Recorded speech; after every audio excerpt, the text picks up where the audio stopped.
معزز ناظرین، میں ہوں مظہر حسین سید اور آپ دیکھ رہے ہیں آن لائن اردو ٹیچنگ۔ آج ہم معروف انقلابی شاعر فیض احمد فیض کی نظم نثار میں تیری گلیوں کے پڑھیں گے، مشکل الفاظ کے معنی سمجھیں گے اور تشریح و توضیح کرتے ہوئے کچھ متعلقہ اشعار بھی دیکھیں گے۔ نثار میں تیری گلیوں کے اے وطن کے جہاں، چلی ہے رسم کہ کوئی نہ سر اٹھا کے چلے، جو کوئی چاہنے والا طواف کو نکلے، نظر چرا کے چلے جسم و جاں بچا کے چلے۔ ہے اہل دل کے لیے اب یہ نظم بست و کشاد، کہ سنگ و خشت مقید ہیں اور سگ آزاد۔ مشکل الفاظ کے معنی: نثار قربان، رسم رواج دستور قانون، طواف گھومنا چکر لگانا کسی چیز کے گرد پھرنا، اہل دل انسانوں کا درد رکھنے والے، محبت کرنے والے۔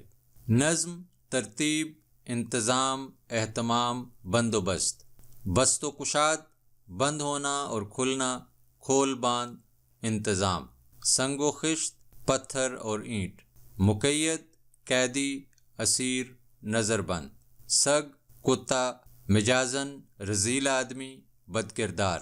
ترقی پسند تحریک نے شعر و ادب میں سیاسی اور سماجی موضوعات کو اولیت دی ہے اور ادب میں مقصدیت کو فروغ دیا ہے۔ فیض احمد فیض بھی ایک ترقی پسند اور انقلابی شاعر تھے۔ 1951 میں انہیں حکومت کا تختہ الٹنے کی سازش میں معاونت کے الزام پر گرفتار کیا گیا اور وہ 4 سال تک جیل میں رہے۔ ان کی یہ نظم ان کے شعری مجموعے دست صبا سے لی گئی ہے۔ یہ شعری مجموعہ 1952 میں شائع ہوا جب فیض احمد فیض پس دیوار زنداں تھے۔ اس نظم میں بھی انہی حالات کو موضوع بنایا گیا ہے۔ فیض کہتے ہیں کہ اے وطن، میں تجھ سے اتنی محبت کرتا ہوں کہ میں چاہتا ہوں کہ تجھ پر قربان ہو جاؤں، لیکن یہاں یہ دستور بن چکا ہے کہ کوئی بھی سر اٹھا کر نہ چلے، اظہار رائے کی آزادی نہیں ہے، عزت اور وقار کے ساتھ جینے کے راستے بند کر دیے گئے ہیں۔ اگر کوئی ملک کی محبت اور عقیدت میں باہر نکلتا ہے تو اس کی جان خطرے میں ہے، اسے چاہیے کہ وہ خود کو بچا کر چلے۔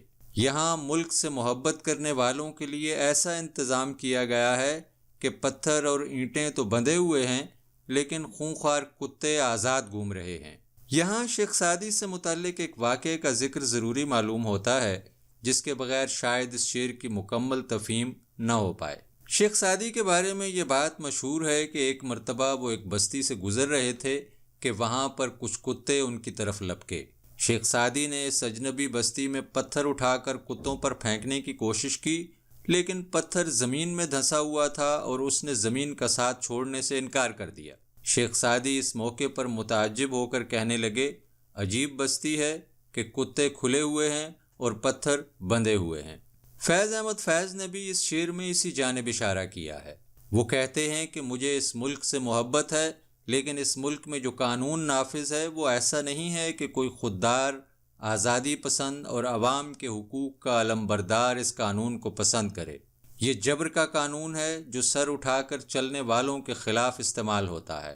یہ وہ آزادی اور قانون نہیں ہے جس کے لیے ہم نے قربانیاں دی ہیں۔ ایک اور جگہ وہ کہتے ہیں، یہ داغ داغ اجالا، یہ شب گزیدہ سحر، وہ انتظار تھا جس کا یہ وہ سحر تو نہیں۔ اگر کوئی ملک کی محبت سے مجبور ہو کر اس ملک کی بہتری کے لیے باہر نکلتا ہے اور آواز بلند کرتا ہے تو اس پر ظلم و ستم کے پہاڑ توڑے جاتے ہیں اور اس کا زندہ رہنا مشکل کر دیا جاتا ہے۔ یہاں اہل دل یعنی وطن کی محبت میں سرشار لوگوں کے لیے انتہائی ناروا انتظامات کیے گئے ہیں، اور وہ لوگ جو ملک و قوم کے لیے نقصان کا باعث ہیں اور مسلسل اس ملک کو پستی کی جانب دھکیل رہے ہیں، وہ تو آزاد ہیں، لیکن جو اس کی بہتری کے لیے کچھ کرنے کا جذبہ رکھتے ہیں اور جبر کے خلاف آواز بلند کرتے ہیں، انہیں قید کر دیا گیا ہے۔ یہاں بدعنوان اور ظالم و جابر لوگوں کے لیے فیض نے سگ یعنی کتے کا استعارہ استعمال کیا ہے۔ اس طرح وہ اس نظام پر تنقید کرتے ہیں اور حق پرستوں کا مقدمہ عوام کے سامنے رکھتے ہیں کہ یہ ملک جو عوام کی بہتری کے لیے آزاد کیا گیا تھا، اس ملک میں کس طرح کا جابرانہ اور ظالمانہ قانون رائج ہے۔ ساحر لدھیانوی نے ایک جگہ کہا تھا، ہم امن چاہتے ہیں مگر ظلم کے خلاف، گر جنگ لازمی ہے تو پھر جنگ ہی صحیح۔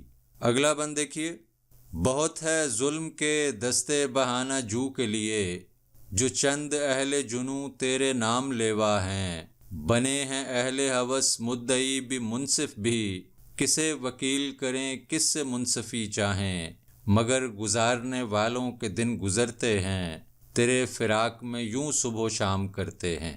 مشکل الفاظ کے معنی: دست، ہاتھ، بہانہ جو، بہانہ ڈھونڈنے والا، اہل جنوں، عاشق، جذبات میں محو، دیوانے، یہاں مراد وطن سے محبت کرنے والے، اہل ہوس، لالچی، مردہ ضمیر، یہاں مراد ہے ملک اور عوام کے دشمن، مدعی، دعویٰ کرنے والا، فریادی، عدالت میں دعویٰ دائر کرنے والا، منصف، عادل، انصاف کرنے والا، جج، منصفی، انصاف، فراق، ہجر، جدائی، علیحدگی، بچھڑنا۔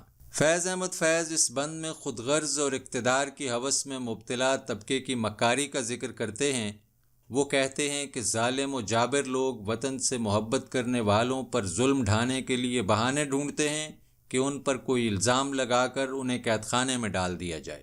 چونکہ ان کی نیت ہی یہ ہوتی ہے کہ جو لوگ وطن کی محبت میں دیوانے ہیں انہیں سزا دی جائے، تو ان کے پاس اس مقصد کے لیے بے شمار بہانے ہوتے ہیں۔ وہی خود غرض لوگ حق پرستوں پر الزام بھی لگاتے ہیں اور خود ہی منصف بن کر ان کے خلاف فیصلے بھی دیتے ہیں۔ ایسے میں حق کی آواز بلند کرنے والے مظلوم لوگوں کے پاس کوئی راستہ نہیں بچتا کہ وہ کیا کریں، وہ کسے وکیل بنائیں اور کس سے انصاف کی توقع رکھیں، کیونکہ سارا نظام ہی خود غرض اور لالچی لوگوں کے ہاتھوں یرغمال بنا ہوا ہے، اور ظالم خود ہی عدالت کا مالک بھی ہے، گواہ بھی اور منصف یعنی جج بھی۔ لیکن فیض اس حال میں بھی مایوس نہیں ہوتے۔ وہ کہتے ہیں کہ وطن کی محبت میں دیوانے لوگ پر امید ہیں، وہ وطن کی جدائی میں وطن کی یاد سے دل بہلاتے ہیں اور امید کا دامن اپنے ہاتھ سے نہیں چھوڑتے کہ ایک دن یہ حالات ضرور تبدیل ہوں گے۔ فیض نے ایک اور جگہ کہا ہے کہ دل نا امید تو نہیں، ناکام ہی تو ہے، لمبی ہے غم کی شام مگر شام ہی تو ہے۔ فیض نے اس بند میں انتہائی عمدگی سے اقتدار کے پجاریوں پر ضرب لگائی ہے اور ان کی مکاریوں اور چالاکیوں کو بے نقاب کیا ہے کہ کس طرح محب وطن لوگوں پر غداری، گستاخی اور کفر کے فتوے لگائے جاتے ہیں اور پھر عدالتوں کو خرید کر ان پر لگائے گئے الزامات ثابت کیے جاتے ہیں۔